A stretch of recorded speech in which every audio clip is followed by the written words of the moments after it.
Joining me here, loved seeing this guy, too, and working with him over the draft days in Cleveland, Ohio. Ian Rapoport, Rap Sheet, back here on the program. How are you, Ian? I'm good. That was a fun week, seeing humans in person and doing real draft stuff like you're like right on the site, like the draft is in Cleveland and we were also in Cleveland. That was fun. It was indeed, Ian. No doubt about it. And certainly since the way it all started was that third overall pick and what the Niners are going to do, I do have Kyle Shanahan on in hour number 3 of the show to hit him on that.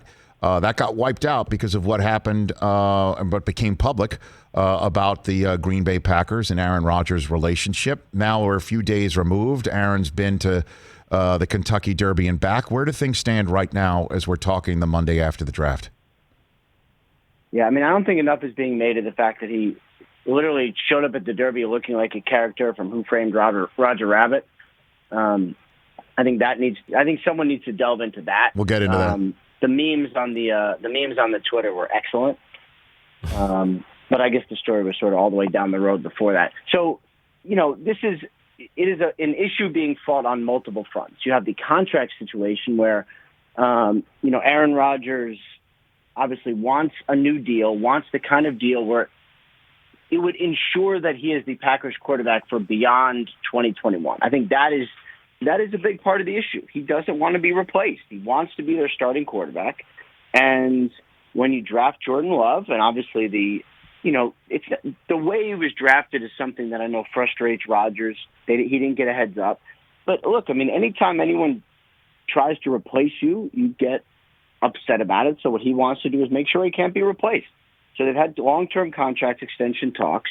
It's obviously the Jordan Love thing, which we talked about. He wanted more say in personnel decisions. One thing I mentioned on NFL Network a couple minutes ago was, the release of Jake Kummerow, who, obviously not a big name, but that was one of Rodgers' guys.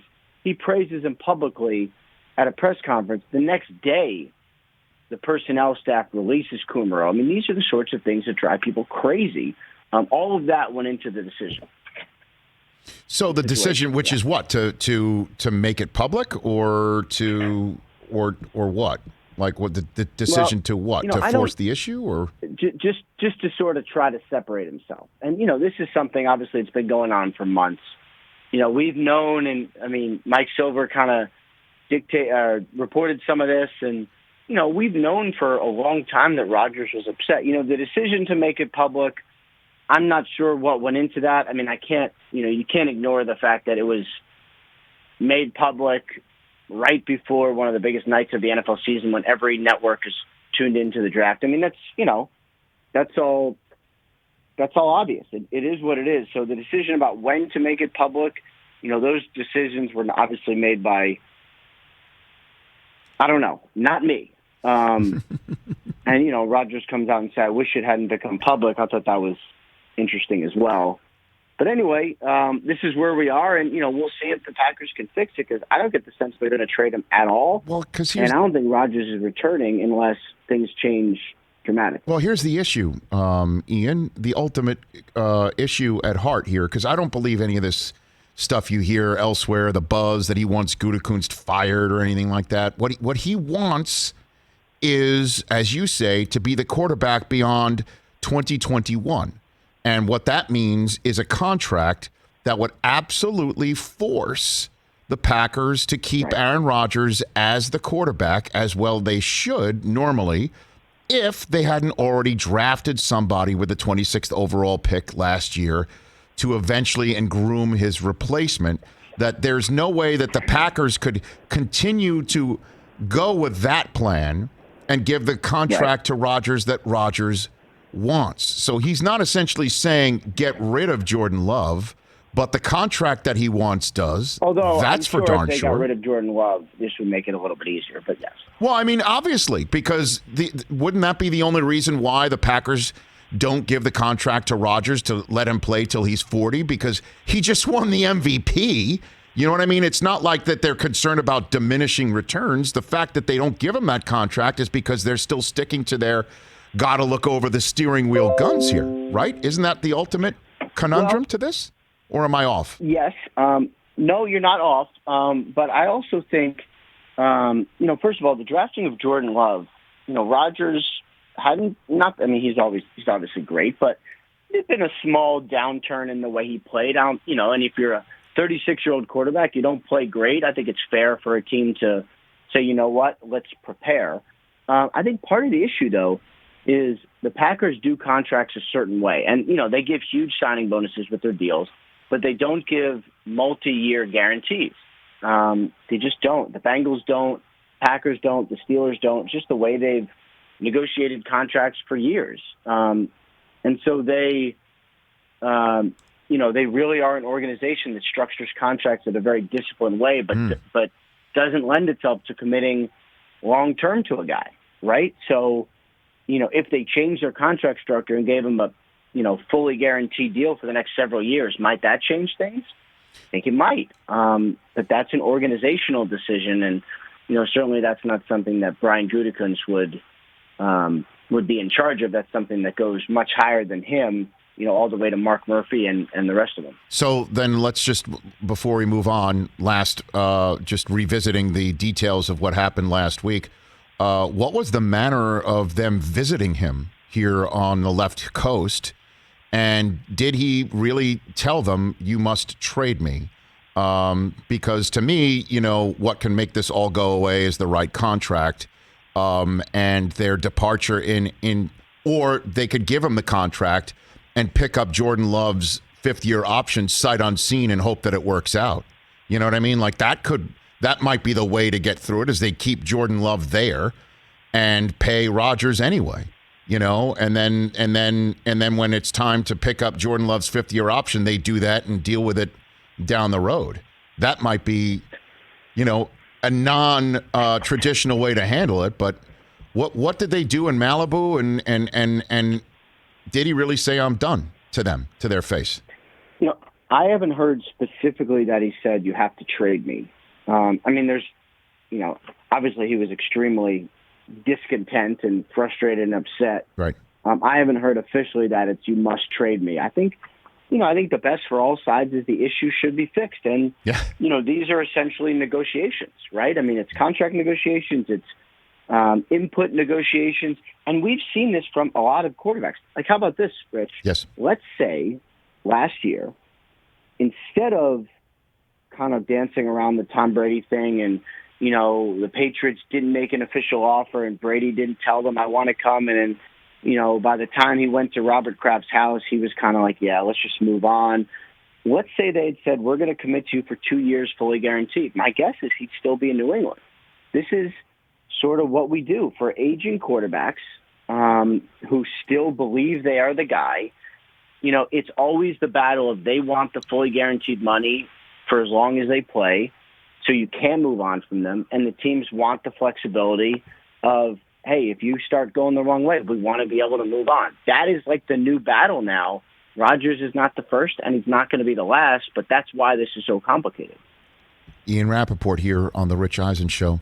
Let's get into the Deshaun Watson of it all, because, you and I were talking after I kind of went sort of, off on a bit of a tangent when Davis Mills got drafted, saying, what is up with that? So I'll just ask you the question.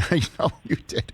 So I will ask you the question. What is up with that, the drafting of Davis Mills? Well, so there's a couple things here, right? And I know everyone lost their collective minds, including my esteemed co-host, not co-host, but host. But all good, yes. Colleague or whatever you'd say. I elevated myself to host there, by the way. All good, Ian. All good. I can share.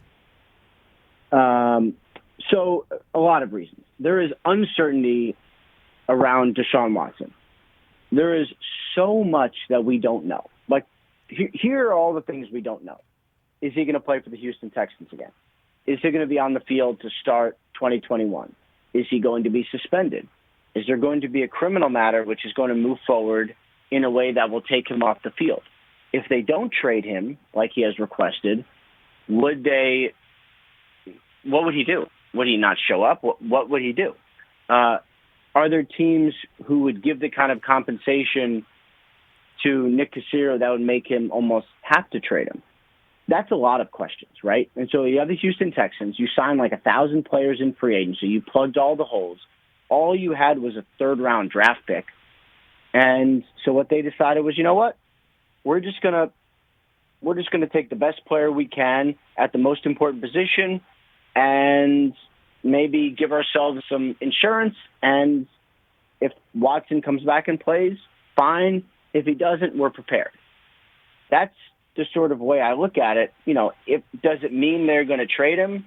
No. Does it mean he's going to be suspended? No. Does it mean they're not going to trade him? No. It means all of those things, which is why it was such a fascinating pick, and I'm glad that we spent the time on the air sort of debating it like we did. Well, I mean, that's definitely a very reasonable take if you're the Texans. But to me, after they don't at all acknowledge the writing on the wall or the skywriting in the air, to, with so many holes, use that pick at the quarterback spot. I mean, like, if all things are equal, it is truly the last spot they need to upgrade. But clearly, you are pointing out, nothing's equal. As a matter of fact, it's thoroughly unbalanced. And the question is how to move forward. Doesn't this also admit that he's not coming back? Again, I know it's just a third-round pick, but sixth-round picks turn into goats. So it is still a choice that's made for an organization that's starting fresh in the front office that has so many holes to fill. That's why I'm like, what's going on? Like, isn't this an admission that he's not coming back? Period. Well, I would also say the Texans do have a lot of holes to fill. And look, with Deshaun Watson, they would be competitive this year. Without Deshaun Watson, I think we know which way the season's probably going to go. Right. So, but here's the other. So look, you take the best player you can at the most important position and figure everything else out. But here's the other part of it. From the general managers I spoke with, many of them do not believe this was a great draft. You saw teams we saw some big trades, big moves up with like fourth and fifth rounders this year, the likes of which we have not seen, right? Like Nick Caserio, another good example, traded a whole bunch of late round picks for a receiver in, I think it was the fourth round, whatever it was, mid-round receiver, with the Panthers, where like statistically the Panthers really won the trade by a lot. The Patriots moved up big to take a defensive tackle from Alabama. Same sort of thing. There are questions about whether or not those late-round picks would actually make your roster, just because the quality wasn't good. Mm-hmm. So if you're Nick Caserio and you say, all right, I don't know if the cornerback we take in the third round is going to make our roster. He may or may not. The quality's not good. I have no idea if he's going to make our roster. But I know that the quarterback is going to make my roster. That's sort of another way to explain it, because this was a draft that I think people don't think was great overall. So what's the general sense you're hearing about Watson and his availability should something happen? Because, I was pointing out before, you got teams with a ton of capital in next year's draft that they can easily use on players next year and say, that's what we were planning to do all along. Not like a mass just in case Watson's situation clears. Are you hearing anything on that front, Ian? Well, here's where things stand. Teams are still calling. Nick Caserio has not engaged in any trade talks yet. Right. I have not gotten the sense publicly that he will. What he said publicly has been very consistent. And, to do these kinds of trades are insanely complicated. Right. Watson needs to sign off. I mean, and we spent the whole offseason talking about Russell Wilson. Would he be traded? And then it came down to it, and he wasn't. And then John Schneider goes, yeah, we really didn't negotiate. And you're like, okay. But that also explains why these trades are so hard, because let's just assume, let's go to a different world, and let's say the Texans say, yeah, let's trade him. Well, how much is worth it? How much is it worth it to say this is going to be enough for us to find another franchise quarterback who's as good as this guy is, because he really is a top 5 quarterback? Will someone really give all the picks? That's, another question to consider. And, that's another reason why it didn't strike me that Aaron Rodgers would get traded on draft night, just because the report came out. These things can't just be thrown together in a span of about an hour and a half when everybody's getting ready to do a draft like that. Was right. Was and how about this? Right. The Packers, I don't think, could actually even do it. I think he would have to renegotiate just because of the cap hit. Right. I think he would have to renegotiate. The same reason we were talking about, and I felt like such an idiot, talking about the Patriots, could they trade for Jimmy Garoppolo? It was an option. And then you actually look at it, and they physically could not do it with the cap. Like, they were never going to with the salary. It was never going to happen. But they just physically, they'd have to cut other guys or restructure guys. Like, the money really talks in these situations. Well, he's still on the roster. We're all still alive, and I'm talking to Kyle Shanahan about all that in about 40 minutes. So I'm looking forward to that here on this Monday. Yeah, I definitely will. Thank you for the call, Ian. Great job this week. Truly appreciate it. Always do whenever you're on this show and whenever we get a chance to work together. Thank you.